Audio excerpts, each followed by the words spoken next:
Hi there. I've been looking up at some literary anniversaries and I have discovered that today, September the 26th, is the birthday of T.S. Eliot, poet and playwright, who, as you probably know, was the inspiration for the musical Cats. So I went and looked through my poetry bookshelf and I found two books. The first one is this one, Selected Poems of T.S. Eliot, and it turns out it's my brother's old school copy with all his notes in, which is very amusing. That's a fairly old copy. And I also found, of course, and I think this probably belonged to my father, Old Possum's Book of Practical Cats, which is his famous set of whimsical poems about cats. I remember my father reading some of these to me, I'm absolutely sure. So just a little bit about T.S. Eliot. I've never studied T.S. Eliot, and he is a poet I don't know that much about, I have to admit. But I've had a little look at his work this morning. He was born September the 26th, 1888. He was actually born in America, in St. Louis, Missouri. And he later moved to England and became a British citizen in 1927. And he's a poet, and he was a literary critic and playwright. I remember going to see a production of The Cocktail Party a very long time ago in London. That's probably his most famous play. His poems are very interesting. As I said, I haven't really studied many of his poems apart from the cat ones, I have to admit. But looking through this book, I thought, oh, why have I not read T.S. Eliot too much before? Because they rather appeal to me. They're very dark, they've got that metaphysical, mysterious kind of flavour.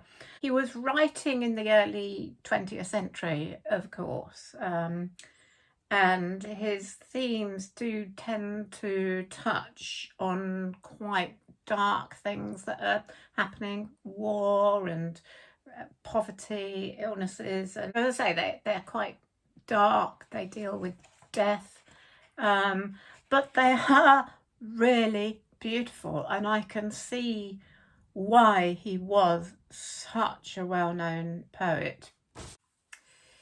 He was awarded the Nobel Prize for Literature in 1948 for outstanding pioneer work to present-day poetry.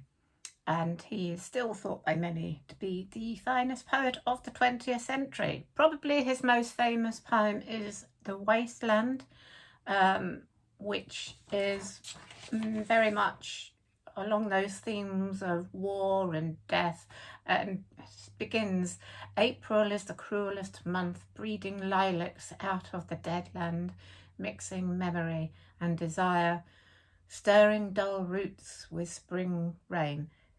Wow, it's so evocative. I really actually now want to read that in full. I feel quite bad that I have never read much T.S. Eliot before. So I'm really glad I've looked him up today. Let's have a look at another poem of his called Rhapsody on a Windy Night. I'm just going to read the first verse and just have a think whether it reminds you of anything. 12 o'clock. Along the reaches of the street held in a lunar synthesis, whispering lunar incantations, dissolve the flaws of memory and all its clear relations, its divisions and precisions. Every street lamp that I pass beats like a fatalistic drum, and through the spaces of the dark, midnight shakes the memory as a madman shakes a dead geranium. Remind you of anything? Well, I was reading that earlier and I thought, hello. Immediately thought, as you might have done, the lyrics to Memory from Cats. And looking that up, sure enough, it was adapted by Trevor Nunn, the director, into the lyrics for Memory in Cats. So that was interesting. I thought, so I've learned a lot this morning. But let's just end on a lighter note. I remember reading some of the Old Possum's Book of Practical Cats when I was young, and I think my favourite one was Macavity the Mystery Cat. So let's just have 2 verses from that. Macavity's a mystery cat, he's called the hidden paw, for he's the master criminal who can defy the law. He's the bafflement of Scotland Yard, the flying squad's despair, for when they reach the scene of crime, Macavity's not there. Macavity, Macavity, there's no one like Macavity. He's broken every human law, he breaks the law of gravity.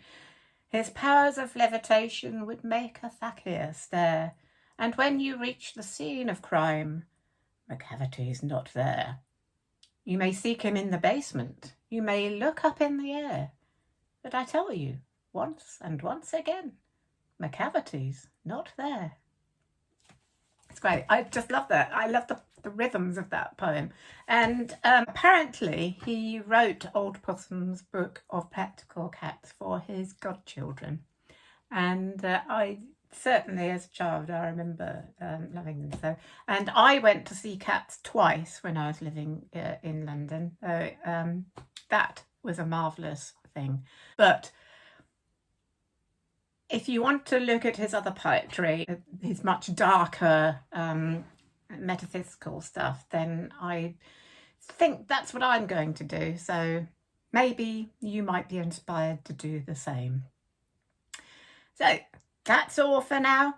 Don't forget to subscribe for more books from my bookshelf, novels, poems, plays, what have you. What will I do next? I don't know. Any ideas?